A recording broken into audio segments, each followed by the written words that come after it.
La Ville de Québec, je pense que, puis je ne suis pas un spécialiste de cinéma, là, mais quand on regarde le nombre d'écrans au prorata de la population versus d'autres villes comme Montréal, je pense que c'est une ville qui est très cinéphile.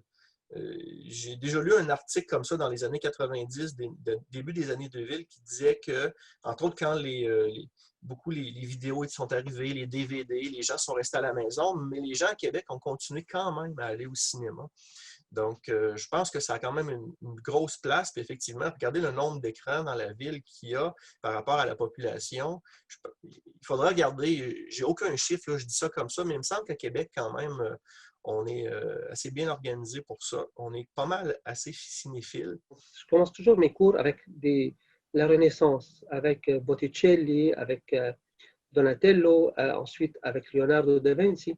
Tout ça pour qu'ils comprennent que l'art a été, les artistes ont été vraiment à l'avant-garde des changements sociaux. Et le cinéma aujourd'hui, bah, c'est l'art par excellence qu'on a parce qu'il est vivant, tout est là, le son, l'image, l'émotion, la musique. Donc, c'est quelque chose qu'on pourrait rendre plus accessible. Puis le cinéma québécois est magnifique, vraiment, c'est pour un tout petit pays comme le Québec. On a des artistes, des cinéastes, des acteurs vraiment intéressants. Et malheureusement, les jeunes ne les connaissent pas assez. On devrait rendre l'art plus accessible.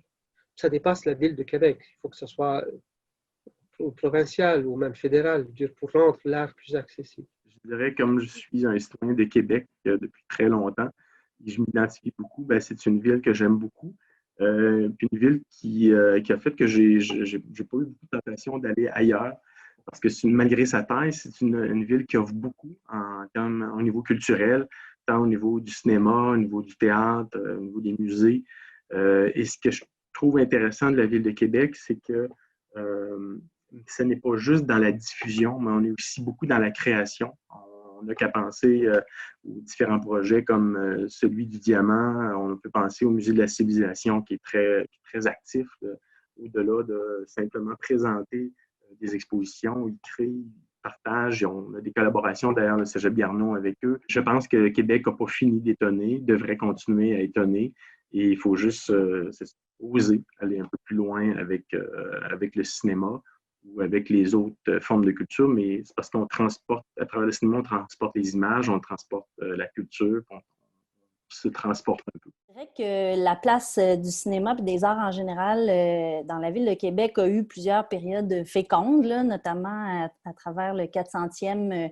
Il y a eu plusieurs initiatives qui ont permis de sortir les arts pour rejoindre le public là où il est.